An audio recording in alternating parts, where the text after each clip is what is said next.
Hey everybody, Sam PR Vlog. I'm just coming at you with the final piece of content that I filmed from Saturday's Pikeville Con. But before we get into that footage, I have some information that I need to correct by making this video and setting it straight. The event was organized, planned, financed, and produced by a gentleman named Kent Letty and his comic book store, which is called the E-Store Comics and Tech Shop. I believe they're based in Prestonburg. He sent me a very informative message. Another thing I need to retract is anything me regarding saying page 3 or the city of Pikeville had anything to do with planning this con is incorrect. It was strictly this gentleman, and the other gentleman he credits is Mike Belcher. So Kent Letty and Mike Belcher, those are the two men that we have to thank for this past Saturday's con being such a successful event. I did see on the official page that they are planning to do it again next year, I assume in the summer. Congrats to you. Congrats to your volunteers and the staff of the event center that served you well. And congrats to everybody who made it out there. I mean, from Virginia and Kentucky and the neighboring states. So, in the end, us, the fans, were the winner. The con was fantastic. The vendors were great. And, more power to Kent and his buddy Mike for all the hard work they did to provide this event for everyone. So with that being said, I just wanted to clarify that. Here's some footage of Brian and I discussing the state of the comic book movies of this year, summer 2017, and who we believe is the summer champion this year between Marvel and DC. So that's going on next. Talk about that right now. So the con is over. We scoured that place pretty good. I think we gave it about 3 passes, right? More than that, probably. You more than me, because he was book hunting. I did score a comic book. I'll show you guys. We're talking about Spider-Man Homecoming. My homie here finally saw it, and I'd love to hear your... I think you went in on positive. You weren't one of these who went in there wanting to dissect it, wanting to find something wrong. No. I mean, you still favor the Toby? No. Okay. I've never been a huge fan of any of them, so that's just me. But you love the character Spider-Man. Yeah, I've been waiting for a decent portrayal of the storylines from the Spider-Man. Toby's was okay. I just didn't like Toby's portrayal was okay, but it's the secondary stuff. Secondary to actually being like a Spider-Man movie, I've always wanted them to do like an actual Mary Jane reveal where it's like, that was always part of the funny stuff, was the fact that there was issues upon issues upon issues of him trying to avoid like the blind date with Mary Jane because he was convinced that his neighbor was trying to hook him up with this real woman that he would never want to go out with. And then the big reveal that's the classic, Marvel line that's artists have did for Stan Lee as a present after his wife had passed away. Frankly, Tiger, face it. You've hit the jackpot. You've hit the jackpot. Right.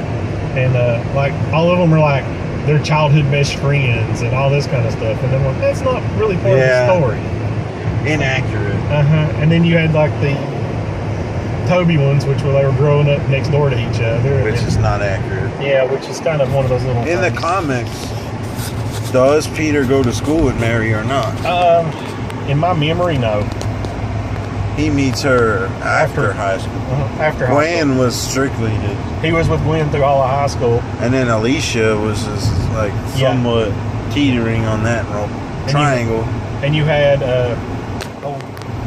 now it's been too long. What was the girl's name that ended up being the daughter of the Vulture? Yeah. I don't remember her name, but... Now she's one of the ones, too, that's from the comics. Oh, really? That was my takeaway from this Spider-Man Homecoming. If you haven't seen it yet, spoilers are being discussed, so we've been warned. Yeah, Spider-Man. How'd you like that? Him being the dad. Well, it was like, did you see it come? First name of a comic book character, last name completely different, and it was just kind of off-putting. So they made it deliberately impossible for you to even think. Well, you didn't know where they were going with stuff, so you saw the mom when they got off the bus hugging her daughter after the whole Capitol, the thing. Well, I kind of saw what they were going with and stuff like that, but it led me to believe that she was an established comic book character, and then it changed it to like established comic book character, first name, completely different last name. So completely different, possibly completely different character, possibly the same, just no clue. Yeah, but Michael Keaton's performance, though, how amazing. Michael Keaton was amazing. Best villain next to Loki, best villain in a Marvel movie. Yeah, I think the term is fleshed out. Yeah. I was okay with it. It was kind of weird in some situations. I love the interactions between Happy and Peter, to where he was just blowing. That was off cool the seeing whole time. Happy again. And Happy Hogan. Yeah, it was fun. I just enjoyed it because it was a Spider-Man movie and it was kind of cool. When he left New York and Happy calls him and he's like, I just got a ping that you're not New York. Yeah. And he thought, Tom Holland thought that they were ignoring him, and they've obviously been looking at all his reports and texts. Oh, yeah. What'd you think of Mark 47 suit? The Wi-Fi Iron Man. It was kind of neat. That's a comic book thing. Is it? Yeah, that was a comic book thing from, what was it? It's part of the, where Tony left for outer space and then was doing other things and didn't have time, so he just had his armor that was being remote controlled and he wasn't really in it, and it was just, I always thought it was a funny storyline. It was great. And then he rolls in because everybody thinks it's like a remote control armor. He's like, no, I'm here. He's like, you're not even here. I thought the suit was cool. Everybody was ragging on it because of the color tones and all that. They're having a lot of uncolored metal and all that. The suit was pretty cool. I just like the way they do it. What about Peter's point of view from Civil War in the beginning, from his phone? That was hilarious. I thought it was modern retailing, so that was kind of like the whole concept. Yeah, I mean, high school kid going through that. You can't tell that story with those old ways, because that's just not how society is anymore. They had to modernize it. That's all they did. They modernize it. I don't know who directed Homecoming, but I thought they did a fine job. I thought they did a great job. I'm interested in seeing where they go from this, what their millennials' take on a hero that's been around forever. I'm very interested to see. I guess Infinity War, we'll see him again. Yep. Obviously in the Iron Spider suit that he turns down. Maybe. We'll see. End of this. According to what I saw leaked, he's in the Iron Spider suit. That was actually one of my favorite parts of the whole thing, was that this is a test. press conference. This is all just a test, right? And then, where's the kid? Yep, that was epic. That was epic. You passed. That was so epic. That was a Tony Stark moment. What do you think about the criticism? There's too much Robert Downey Jr. at Homecoming. It was really Iron Man 4, not a Spider-Man. There wasn't too much. Bullshit.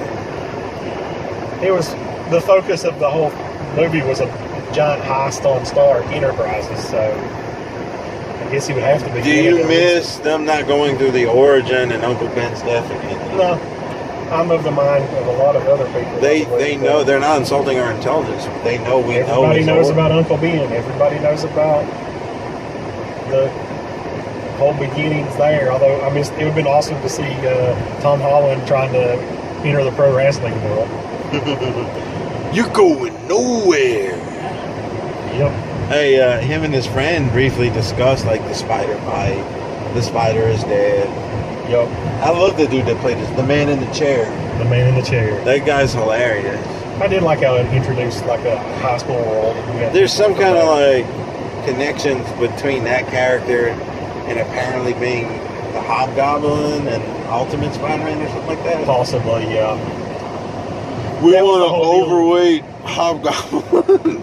That was the whole deal, is you had like people connected by name, but not Yeah. fully. They're like, One thing I thought was interesting, I don't know if you noticed or not, but the Ronald Glover, whatever his name is. Donald Glover. Yeah. Him mentioning his nephew. Yep. I got a nephew that lives here. Yep. I don't want these weapons. That he's talking about Miles. That's a will they bring Miles Morales to the MCU? And the introduction of his introduction to you trying to buy some stuff and be like, I don't want nothing like this. Are and they then rolling in there like, well, we got some climbing gear. He's like, huh? Do you feel like they are setting up Tom to be the new MCU go-to leader guy because guys like Evans and RVD or Robert Downey are at the end of their contracts? I don't know. Those guys are fatigued, and a lot of people are talking about that, and a lot of people are the talking next about 10 years, Tom Holland could be their go-to guy that's in everything. It could be. Passing the torch. I see Robert dying in Infinity War. I see Iron Man and Cap dying by Thanos. And they'll probably promote the guy with the wings to the new Cap America. Yeah, we'll see. It's a possibility. I don't know. Why can't I remember his name? The Falcon? Falcon. Anthony Mackie. I see him being the new Cap, just like that happens in the books, right? Yeah, that's the comic book. He eventually, not in the also in the comic book, ends up being Bucky taking over. So Bucky does. We could have Winter Cap. Winter Cap, that'd be cool. I don't know. I'm not. The jury's out on who's dying, since they say they're introducing like 30-some characters into this movie. Did you see Wonder Woman? Saw Wonder Woman, loved it. So, who won the blockbuster this summer? Homecoming, Wonder Woman, or Guardians 2? To you, in your opinion. They're all great. You love all three. To me, Guardians. Guardians won this summer to you. Yeah. In your book. In my book. Because I know why. You guys don't know why. But Brian grew up reading, how did you put this again? The Galaxy. The Cosmic Marvel. Cosmic Marvel universe. So all we needed is, I don't know, some Heralds of Galactus and... Yes. Yeah, because that horrible Fox representation of Galactus. Oh, yeah. Rise of the Silver Surfer. Imagine what they could do now. Like, I know. Look at Domaru, like how awesome they did him. That would be so cool to see. But see, a well-done Galactus is like, for us old guys who've been doing this a long time, 20, 30 plus years, that we've been following these characters religiously. I mean, to see Galactus on screen in fantastic glory with good acting, top of the line, everything, that's something that I hope to see in the next 5 years. Yep. But we probably won't. Mickey Mouse. Well, who has the rights to that? Fox still? Mm-hmm. Disney's not going to buy it? They've not wanted to sell it. There was an Easter egg in Homecoming where they say Tony sold the Avengers building. Oh, yeah. Everyone's trying to say they're meaning the Fantastic Four. The other rumor is Oscorp. Oscorp? Huh, I guess it can go either way. Being in the Spider-Man world. So Brian says Guardians 2 won the summer for him personally. Everybody's entitled to their own opinion. There's a lot of people who are so butthurt over Wonder Woman being the best comic book movie ever and all that. I wouldn't go that far. I think it's a step in the right direction for DC. Oh, it was a wonderful one. My thing on that was the storyline ending. Then wasn't happy with the ending? Not considering possible source material. When you look at the... Spoilers. Yeah, you look at the, George Perez, Marv Wolfman run on Wonder Woman and the ending of that little story arc that they had. The story arc with, Ares, God of War, where he sees the truth of what would happen if he won, is what wins the battle for that. But not Wonder Woman is not the one that just defeats him like she does in the movie, because she's apparently the daughter of Zeus. But it's the fact that he realizes that if I win, there's not going to be anybody here to worship me. and then I'll just be sitting here on a throne by myself over a cinder. I didn't see the guy that was Ares being Ares. I did not see that coming. I really thought it was the general they were setting up. That was a blindside for me. The general was too Sam knew. obvious. Sammy, shout out to Sammy. She knew that Remus was really Ares. The general was just too good of a red herring. He was very Dr. distracting. Poison. Everybody thought he was going to be. I really think the movie was definitely a good step for DC in the entertainment universe, as they like to differentiate themselves from Marvel. The DCEU instead of just DCU. But I'm like, I can see either way going. But like my big thing with Wonder Woman is I loved it up until the end. Once the end hit, I was kind of like, meh. I had a problem with the middle, from the point they're in London until the point that they're at the last scene. I got disinterested a lot, and it lost the middle. The journey to get to where the last battle was long and boring, and action. Like, I'm not saying it was bad. I love the movie. I thought Chris Pine was fantastic, by the way. Oh yeah, I thought he kicked ass. I hope they can resurrect him and use him again for something else. Yeah, then his death doesn't mean anything. Welcome to comic books, though. Yeah. Or death doesn't mean anything. Unless you're Uncle Ben. Or Guardians, Wayne. Homecoming, Wonder Woman. Let's see. I guess the next stop is this fall. Any predictions about Justice League versus Ragnarok? I'm leaning towards Ragnarok because I'm a... Box office wise, it's going to be Justice League. Yeah. I don't... Too much star power in Ragnarok. Just Jeff Goldblum alone is going to pull in. My fear is that Justice League is going to end up being 2 movies. Yeah. And be difficult to follow. Because you have the original, which is what, Zack Snyder. Uh-huh. And then you have the reshoots by Josh. All right. Or Joss. Josh. He's got difficult names. So Wielding. It's funny, that guy he directed Avengers, and now he's directing Justice League. Which I'm looking forward to his Batgirl. He's doing a standalone Batgirl? He's supposed to be doing standalone Batgirl, which is how he's Who's going to be her, do you know? I think they cast, but I don't remember. Rosie O'Donnell? Nope. She's going to be Catwoman or something? She's doing the voiceover in some comic. But not the live action. Some cartoon. That was how I think he got into the wheelhouse at DC. Was that he was there doing pre-production stuff for Batgirl, and when Zach had to step away, he was hanging out there. So like, can you go in and finish this for me? And he did. So, you know, I think it was time for Schneider to step down anyway. But I mean, I'm sorry for the circumstances. Obviously. Oh, my thing is not. I don't have anything against the Zack Snyder films. I enjoyed the Batman vs. Superman. I think he was. I've enjoyed all the stuff that, like, with that universe. Yeah, but he would use slow mo too much. It's just. I think he killed that little effect. Not that the guy hasn't earned his place in the overall picture. Every artist uses their own technique, and that's his technique. But he's very. I don't know.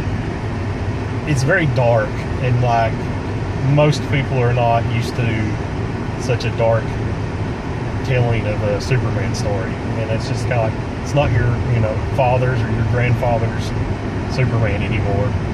But you have darker stories coming out from the source material and the extended source material.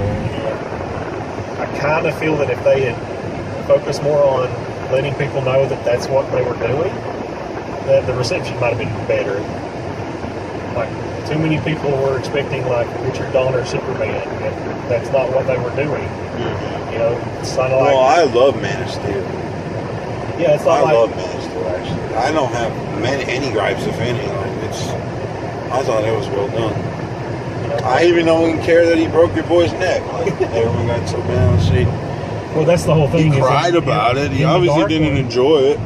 In the darker stories, you know, that was the kind of deal. Is like, you know, I love people that. get punched and they don't always not get. I love that guy that played Zod, man. I think that dude's awesome. I want to see him in more stuff. Overall, we love Pikeville Con. I think there's some improvements they can do, of course. It's their first go at it. But overall, they did a lot of it right. The vendors are cool. You know, a panel would have been nice of some kind. Oh yeah, I think it's just basically a lot of the vendors and the artists and the people there were very much not didn't know what to expect, since this was the first time. They didn't know if there'd be, you know, like hundreds or, you know, over 1,000 people there. They didn't know what to expect. So I guess stocking and bringing stuff in, and how much do you want to haul down here or whatever, would be something that's a do it and learn kind of business. And they were kind of not going to be, I guess they were not expecting it to be as big as it could have been. Which it was, I thought it was an amazing turnout for this we area. had a very diverse group of people from so many different areas, and whatever your fandom you're into, there was something there represented. Yep. And we were so happy to see so many people from our county. And, you know, to everyone who stopped to say hi, and even if today was the first time I met you, thank you for letting me film you, and I hope you enjoy this upload. And a big, big thank you to Brian for letting me tag along today. And it's just something about going to cons, especially in the summertime, man. Oh yeah. I'm just so happy he found that book he wanted, and he found 2 books that he wanted, and he's going to get those graded. And I'm excited to find out what you get those graded. Oh yeah. And big shout out to the wives, of course. You want to say hi to Connor? Hi, Connor. Hey, Connor, man, your dad's freaking cool, dude. What a great day, great con. And he's got you something right here. You got a little Negan Batman, Thomas Wayne. Well, that Warner Brothers needs to film that. Flashpoint. They need to film that with I hope Jeffrey they do Dean that. Morgan and the chick from Walking Dead as Joker. They need if they don't like money, then don't do it. If you guys like money, make that movie. This will probably be a separate upload from the main con vlog. There'll be another upload for the haul, my haul. It's a few figures to show you. And you've already saw Juggernaut. And man, I thought it was a great day, dude. It was. We're almost home. Lots of fun. So that's a wrap. Thank you for watching. Make sure you like, comment below. If you ran into me at the con, please comment, like, mention when we talk. Shout out to that kid that drew that Sonic for me, and his channel will be in the description. And shout out to all the vendors who were cool to talk to us and let us film and take pictures. It was good. Man, he gets around, that dude. Yes, he does. All right. Peace.